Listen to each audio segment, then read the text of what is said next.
आज मैं आपके सामने नाटक प्रस्तुत करने जा रही हूँ जिसका शीर्षक है सही बात। इसके मुख्य पात्र हैं माँ, बेटी, भाई, बहन तथा उसके मित्रगण। तो हमारे नाटक का शीर्षक है सही बात। पहला दृश्य है माँ और बेटी का वार्तालाप।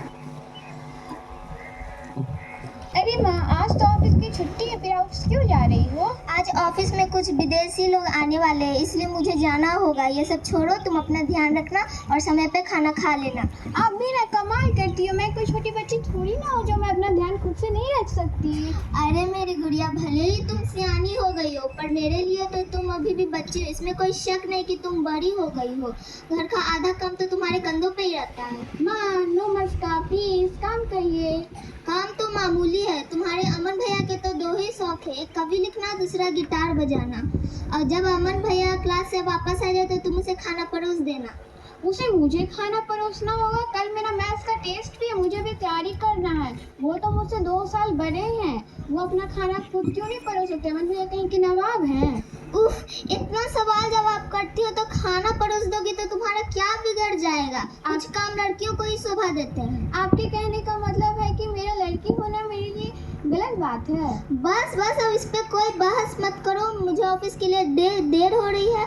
लाडो रानी कहना माना किया करो। मैं जा रही हूँ। बाय माँ। बाय।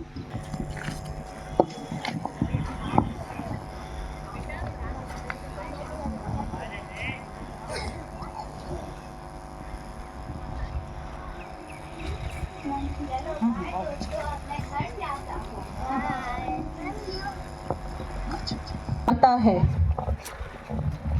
रश्मि, जल्दी से खाना परोस दो। खुद परोस लो, कल मेरा मैथ्स का टेस्ट है, मुझे भी तैयारी कर लेने दो। अरे बड़े भाई के आदेश मानने से जरूरी कोई टेस्ट नहीं होता। जल्दी से खाना परोस दो वरना पिटोगी।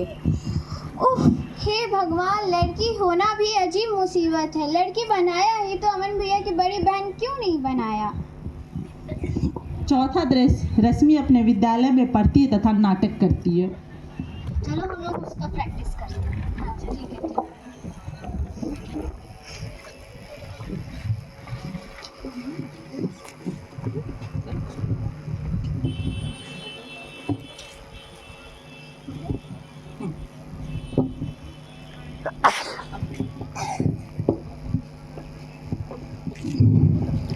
पांचवा दृश्य ढूंढता है।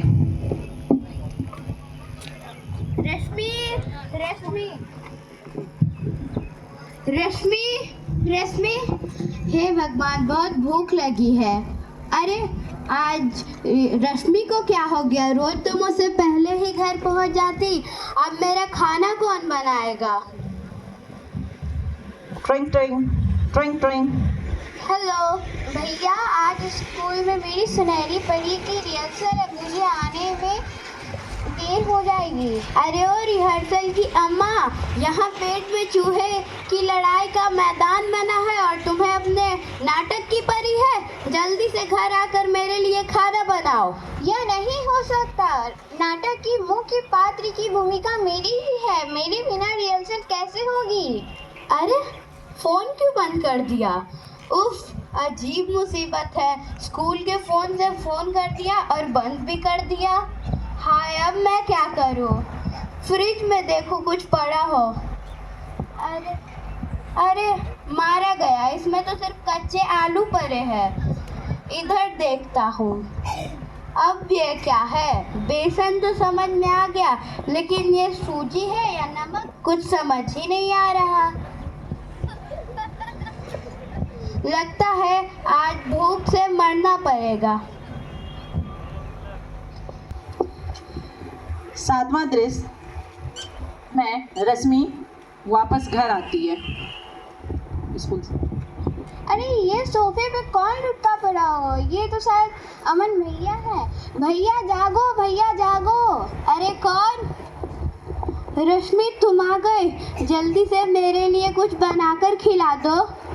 अरे ओ मेरे ठल्ले भाई, कुछ पकाना सीख लिया होता तो आज तुम्हारी ये हालत नहीं होती। रुको, मैं तुम्हारे के लिए अभी कुछ बना कर लाती हूँ।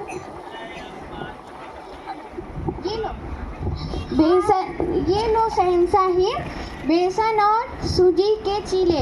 अरे वाह, बेसन और सूजी के चीले, लाओ लाओ और दो। अब आई ना जान में जान।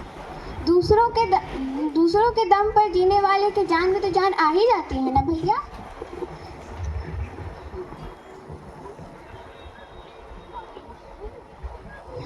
अरे ना ना, आज ना बजेगी गिटार, ना बनेगी कविता, आज तो मैं तुमसे खाना पकाना ही सीखूंगा।